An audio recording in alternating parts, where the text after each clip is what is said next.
Comentábamos fuera de micrófono, pues esa noticia de la que les daba cuenta a ustedes a las 8, que me parece, pues venga, voy a exagerar un poquito, la noticia del día, aunque ocupe un lugar menor en las portadas y en algunas no aparezca.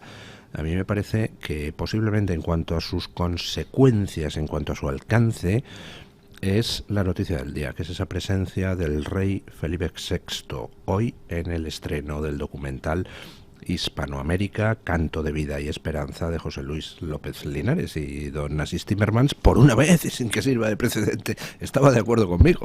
Sí, lo que pasa es que me pasa en los últimos 3 días. Desde que usted ha comenzado su nuevo programa, estoy sospechosamente de acuerdo con casi todo lo que usted dice. Eso es. Pues voy a tener que revisar mis planteamientos. Ya. Es un problema, pero es que estoy de acuerdo porque claro, aquí siempre lo urgente, como diría Mafalda, no deja tiempo para lo importante, ¿no? Y entonces, a veces es difícil distinguirlo.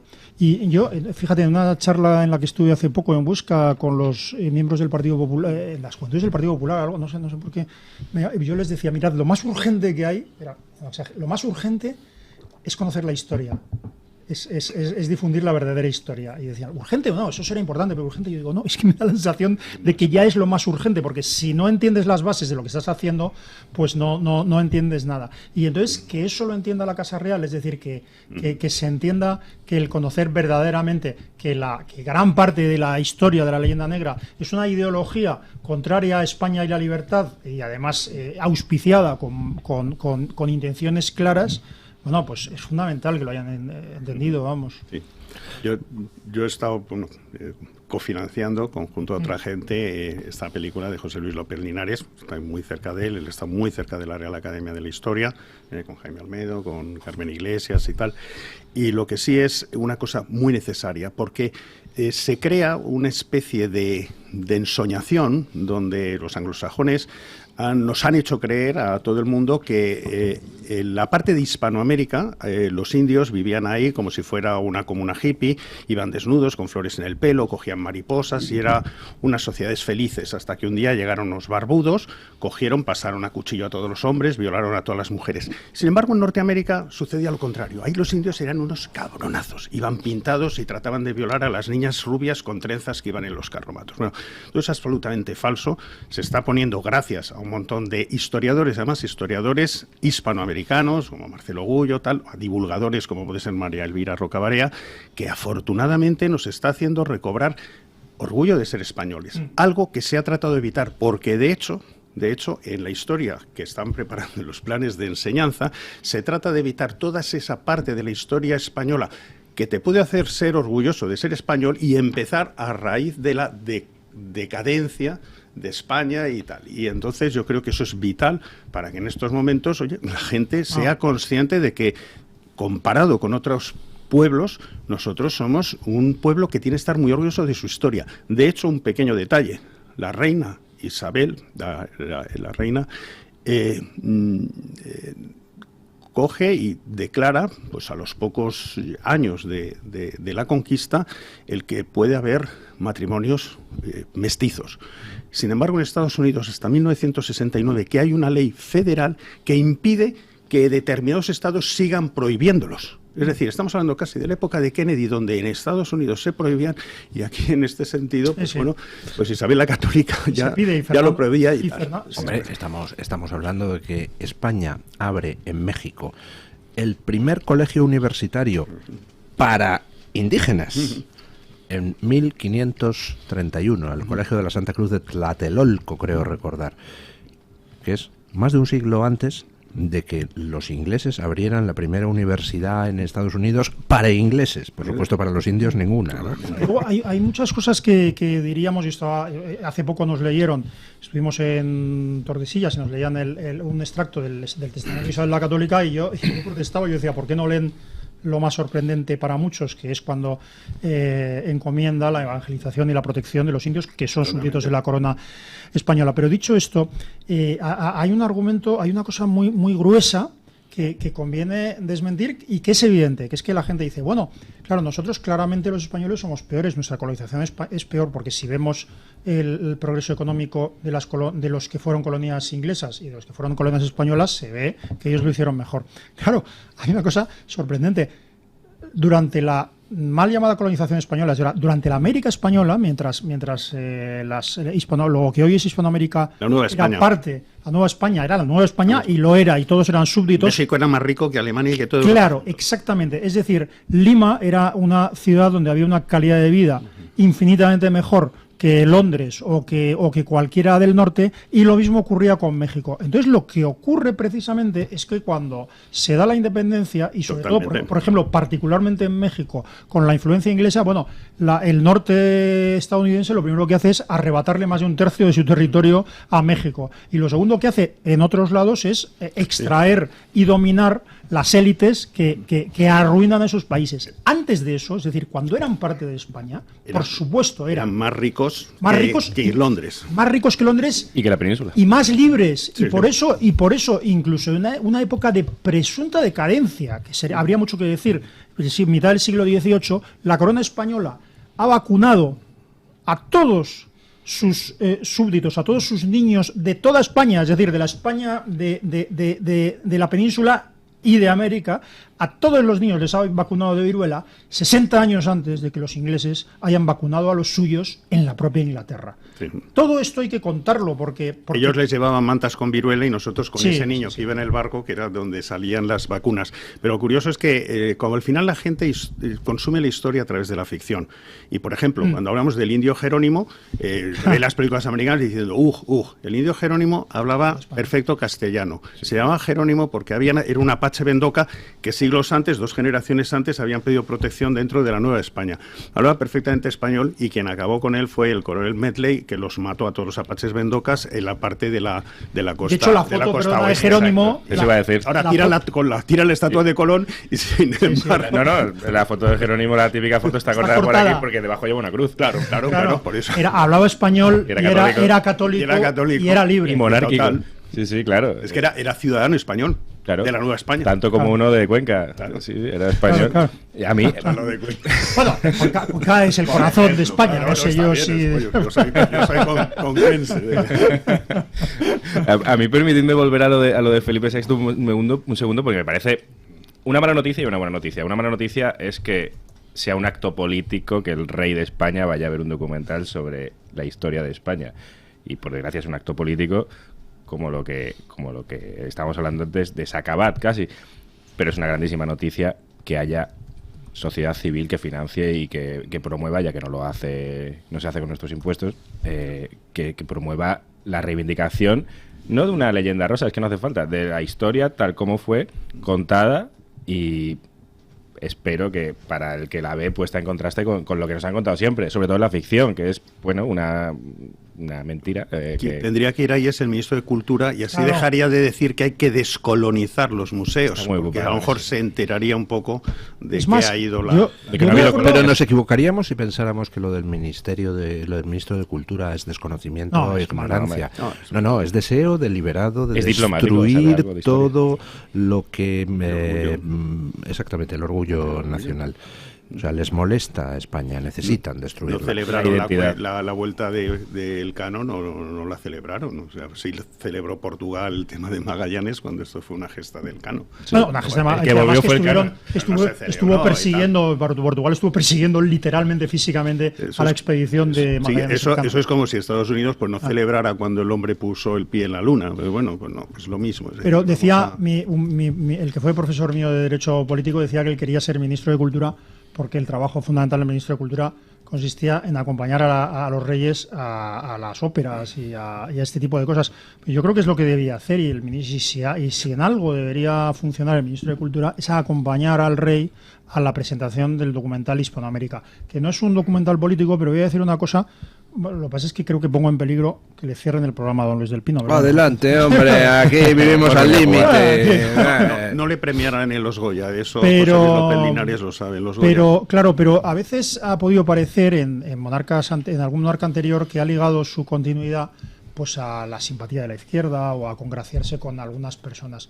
Si algo debe ligar, si algo puede ligar el monarca, el rey, su continuidad, su persistencia, la corona, si algo lo puede ligar, es a España. Es decir, a la historia de España. A la historia de España y al presidente de España. O sea, precisamente, o sea, bueno, en fin, perdón que cite a Anson, ¿no? Pero decía que la tradición era la democracia de los siglos, ¿no? O aquella democracia más perfecta porque votan los muertos y no solo los vivos, ¿no? Pero verdaderamente el rey, si algo debe defender, y hace falta defenderlo ahora mismo, es España, la historia de España, la continuidad de España, todo. Esto puede perder la corona, pero es que si se pierde España, ya se ha perdido la corona o la corona deja de tener sentido, con lo cual esto no es político en el sentido de partidista. Quiero decir, es verdaderamente un acto de defensa profunda de lo que supone España. De patriotismo, no es un acto político, es un acto de patriotismo. Pero creo que en el punto en el que estamos, por desgracia, se va a ver así, se va a criticar así.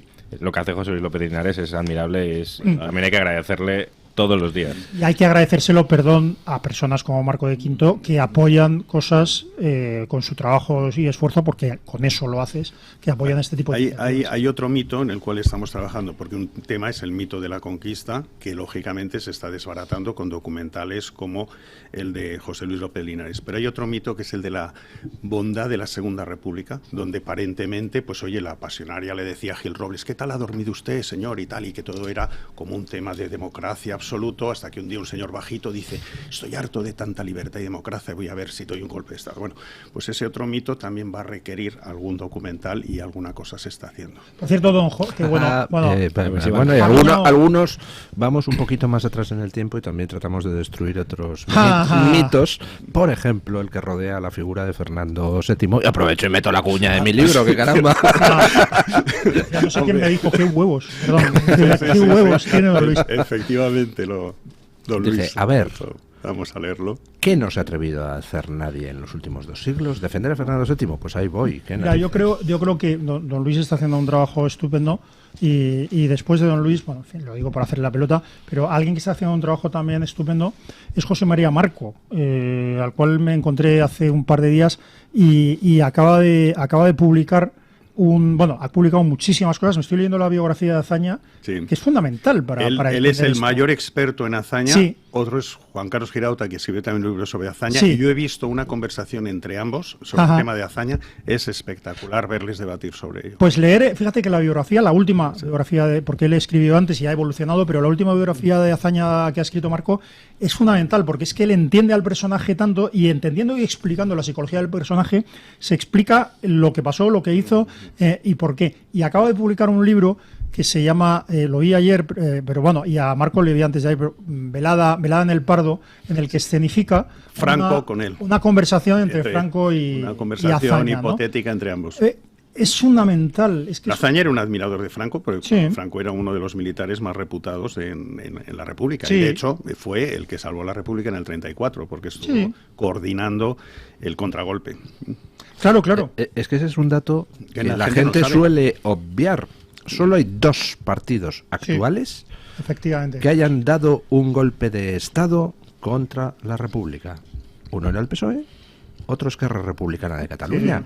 No han tenido ni la decencia de cambiar el nombre para ocultar su pasado golpista. Y el PSOE ha dado varios golpes de Estado, algunos reconocidos y otros no, pero en el 17, por cierto, Roberto Villa lo cuenta con una precisión admirable. En el 17 intenta provocar una insurrección y dar un golpe de Estado el PSOE. En el 31 dan un golpe de Estado. Esto es las cosas como son. Y en el 34, sí, pero en el 31, el golpe de Estado del 31, más que el PSOE, eso fue una parte de la derecha de la época. Completamente. Pero efectivamente, el PSOE es una de las fuerzas que se cargan la República, pero que expresamente destruyen la República. Están mal llamados fuerzas republicanas, porque de hecho Largo Caballero lo que era una fuerza bolchevique, la bandera para él era la bandera roja, la bandera republicana, y lo que abogaba era por una revolución, es decir, en aquellos momentos, en 1917 estaba relativamente cercano, y lo que ellos aspiraban era superar la república burguesa y instaurar una dictadura del proletariado. Está en los periódicos, está en el Socialista, está en todo ello. Entonces, por eso voy a comentar. Están haciendo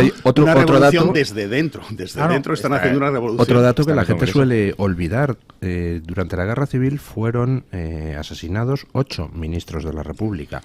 a uno de ellos lo asesinó el bando franquista. Los otros 7 fueron asesinados por el bando del Frente Popular. Es que la República ya estaba muerta. O sea, esto de lo que contaba Marcos, de que un señor bajito se levantó contra una república idílica. La República era un golpe tras otro, era un crimen tras otro. La República, de hecho, la legalidad se levantó para defender la legalidad. Lo que pasa es que contó Comedia España que no quería legalidad. Desde el pucherazo de febrero del 36, que el libro de Álvarez Tardío y tal, pues reconoce que están cogidas las actas, están modificadas y tal.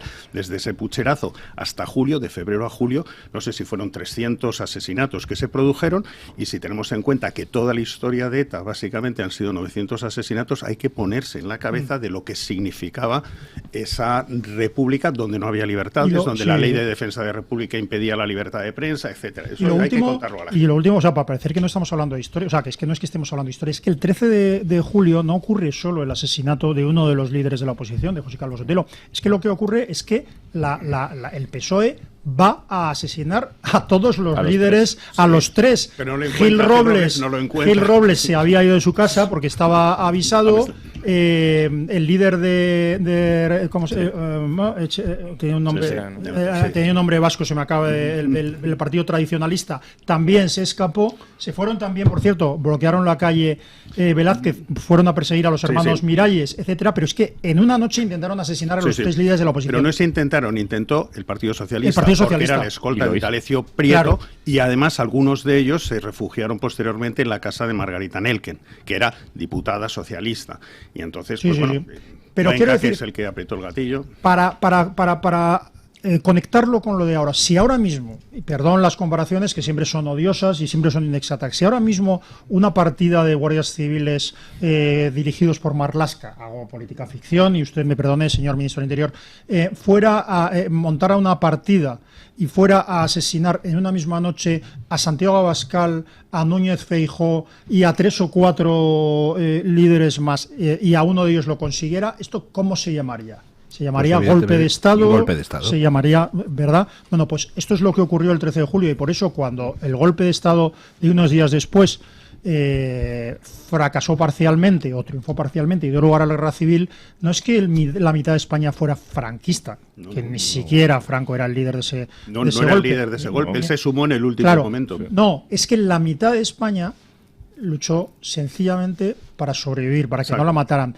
Pero pasó una cosa más curiosa, que es que inmediatamente después de reprimir el golpe y después de una vacilación, porque hubo alguna persona dentro del gobierno de la República que se dio cuenta de las barbaridades que estaban haciendo e intentaron repararlo, pero el 19 de julio la República no solo desaparece, sino que inmediatamente se dedican a asesinar indiscriminadamente a diputados de la derecha que no han participado en ninguna conspiración, a curas, a obispos, a oponentes políticos, a católicos en la cárcel, y cometen, es decir, eso es el régimen republicano. No hay ninguna democracia en ningún lado y otro. Luchan por la supervivencia. Sí, de hecho, el golpe fue un golpe como a la desesperada, mal planificado. De hecho, no triunfó como golpe, por eso devino en guerra civil, simplemente porque era lo que comentabas, por un tema de supervivencia. Y además tenían todas las de perder, y sin embargo, pues bueno, pues... ¿Es consciente de que acabamos de cometer unos cuantos delitos? No, yo creo que la ley de memoria histórica arranca a partir de la muerte de Calvo Sotelo, no está incluido, por lo cual lo que hemos hablado anteriormente no está tipificado dentro de esa ley. Vale, lo que yo he dicho a partir del 13 de julio, me lo cuenta un amigo, no es que yo esté de acuerdo con ello. No se crean ustedes. Estás citando, ¿no?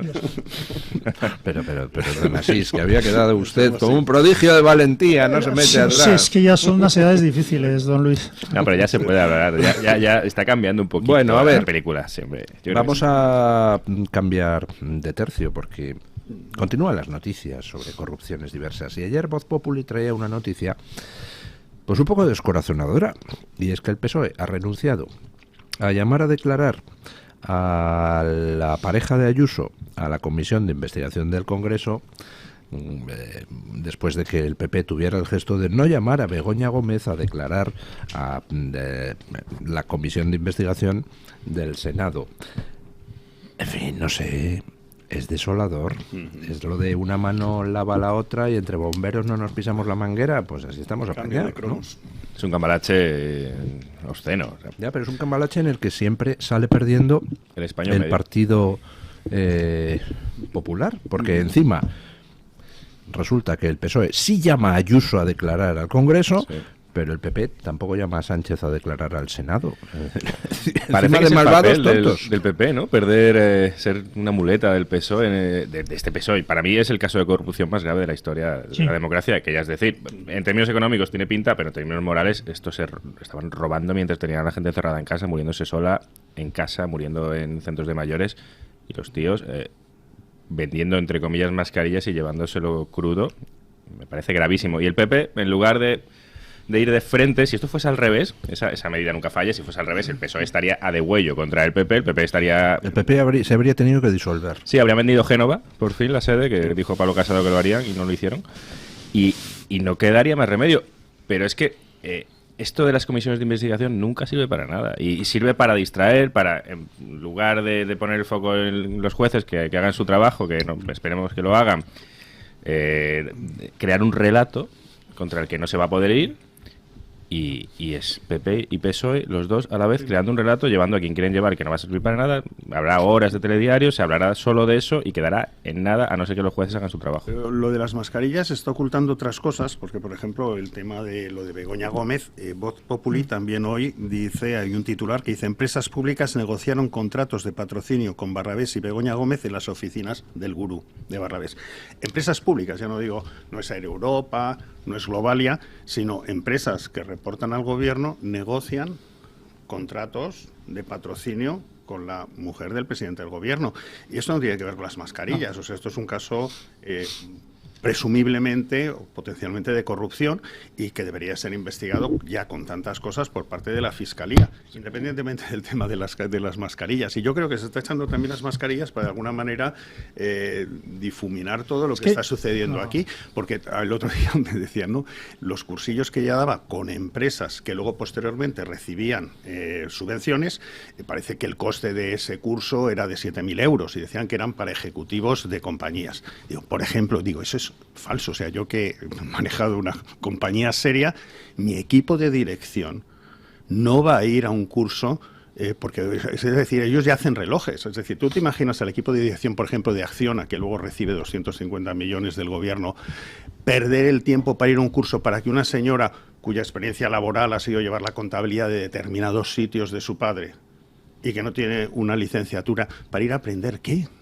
Con lo que cuesta un equipo directivo y el poco tiempo que tienes. A gente que tiene el culo pelado de asistir a másters impartidos por los gurús más destacados de la yo, gente de mi equipo directivo, cuando decían, oye, como mucho, a lo mejor, oye, me voy a un curso una semanita al MIT o no sé qué, tal y cual, pero irte a esto, lo que seguramente irían serían cuadros medios, porque le dirían, vamos a ver, ¿cuánto dinero quieres? 35.000 euros, vale, 7 por 5, 35. Te mando 5 tíos becarios y, oye, como si me asisten y tómate el dinero. O sea, porque yo no me explico qué perfil va a estos cursos de estos señores. A mí, de empresas del IBEX. Que supuestamente en los cuadros directivos son gente absolutamente formada. Y eso penalmente será lo que sea. Moralmente es una corrupción como la Copa del Rey. Un horror. Pero cuando el Partido Popular... A ver, yo creo que hay distintos líderes del Partido Popular con visiones distintas del asunto. Pero cuando el equipo de Feijóo planteó el tema como un mero conflicto de intereses, que además a resolver por una oficina de conflictos de intereses, en fin, que es poco menos que el patio de la ministra. Se quejó de que la maneja el gobierno. Pero es que esto no es un problema de conflicto de intereses. O sea, es que estamos hablando de indicios de una corrupción total, flagrante. O sea, quiero decir que yo no sé por qué todos los días el Partido Popular prepara una lista de las cosas que son escandalosas, y varias de esas cosas escandalosas son que la mujer del presidente del gobierno se haya presentado en varios países como mujer del presidente del gobierno, gestionando contratos, además gestionando acciones formativas y contratos en función de la ayuda que el gobierno que da a el esos gobierno países. estaba dando en ese momento a esos países, igual que a esos países a algunas empresas. Quiero Lo de decir, la embajada de Ghana, que es Claro. absolutamente tremendo. Damos ayuda a Claro. Ghana Y y yo- por otro lado, ahora, posteriormente, yo voy ahí a decir parte de esa ayuda Claro. son servicios que voy a tener Claro. yo que dar o mis empresas. Esto ya sería delictivo si no fuera pura corrupción, quiero decir que si no estaría condicionado, si no estuviera condicionado una cosa a otra, y el tejemaneje, o sea, quiero decir, es que claro, que la mujer del presidente de gobierno esté en San Petersburgo reuniéndose por la noche en una habitación de hotel a solas con unos empresarios a los cuales su marido está dando por distintas vías 1.000 millones de euros. Y el marido de la ministra de Economía, Bueno, que se dedica a asesorar para el tema de los fondos. Es decir, los fondos no se los da Europa a Nadia Calviño ni a Sánchez, se lo da a los españoles, se lo da a España esos fondos. Ahora esta gente dedica a administrarlo de la manera que tal, con muy poca transparencia, y yo lo que espero es que se investigue a fondo. Yo creo que en un año, en 2 años, cuando haya un cambio de gobierno, que esto no se olvide, que se investigue a fondo, porque si la gente tiene que responder ante un tribunal de qué se ha hecho con esos fondos, pues al final los vamos a acabar pagando todos. hay un problema yo cuando el Partido Popular, cuando el Partido Socialista nombró, o Pedro Sánchez nombró ministra a Dolores Delgado, y luego, cuando la nombró fiscal general, yo sostenía que, y además se lo dije al entonces portavoz de Justicia del Partido Popular, que eso era como una muralla, eso era una razón para abandonar el Parlamento, para tomar una acción radical. ¿Por qué? Porque se estaba nombrando primero ministra y luego fiscal general a una persona que había sido grabada con un comisario intercambiando información sexual de magistrados. O sea, Dolores Delgado con el comisario Villarejo. Es decir, eso y más cosas. Quiero decir, eso es suficiente como para que un partido sencillamente se retire del Parlamento hasta que Pero es más, porque esa señora Sí. está casada o es pareja Además. de un juez prevaricador Sí. condenado en firme. Imagínate Ayuso, que tiene un novio y Sí, sin que embargo se esta discute una señora cosa de- sí que tiene un marido Sí, bastante pero especial. lo que quiero ¿no? decir es que desde entonces han ido pasando una serie de cosas, y cada una de ellas era en cualquier país habría sido suficiente no solo para hacer caer un gobierno, sino para provocar un boicot. Una de ellas, la comentaba don Luis esta mañana, es decir, cuando el gobierno propuso y se aprobó una ley que bloqueaba las decisiones del Consejo General del Poder Judicial de forma que no pueden sustituir Cubrir vacantes. eso era la operación más bolivariana, más chavista que yo he visto nunca. Es decir, es poner una bomba en ese momento de forma que con el tiempo se iba a ir deteriorando la justicia, de forma que el Partido Popular, quien fuera, se vería obligado a cubrir las vacantes del Consejo General del Poder Judicial, so pena de derrumbarse la justicia. Es decir, eso es tan grave que eso tendría que haber provocado una campaña permanente del Partido Popular. Hoy mismo, en vez de negociar la composición del Consejo, están en Europa desde hace 2 años diciendo el Partido Socialista está destruyendo la justicia española. Aquí habría que No lo utilizar el método LIFO, el Last In, First Out. Quiere decir que en estos momentos, si usted quiere renegociar el Consejo del Poder Judicial, primero empecemos a desmontar lo último. Es decir, primero desmontemos el que no puede hacer nombramientos. Se hacen nombramientos y posteriormente lo siguiente. Pero es decir, llevarlo con ese orden. Es decir, vamos a empezar para centrarnos con esto y Claro. desbloqueeme el que no puedan hacerlo. Pero yo solo Y iba a desde decir- luego, modificación de la norma de elección de los miembros del Consejo General del Poder Judicial antes de proceder a la Sí, sí. votación. Sí, Pero yo para he su sacado el renovación.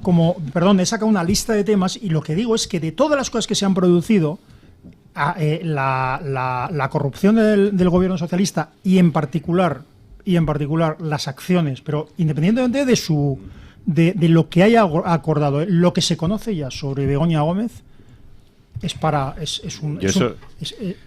dimitir un gobierno o para entrar. Jack Bauer ya habría entrado en la Moncloa para detener a todos los... Y para que el PP entre con eso fuerte. Sí. Pero estamos el PP a ver si entra en algo. O sea, que lleva ya unos años con eso, con algo. Me vale casi cualquier cosa. Por un lado, yo me pregunto, os lo pregunto, no sé si Begoña Gómez, en calidad de que va negociando, va dando la cara por empresas en favor de otras para llevarse contratos con dinero. No lo sé en calidad de que lo hace, porque a ella los españoles le pagamos... Me está usted faltando al respeto con esa pregunta.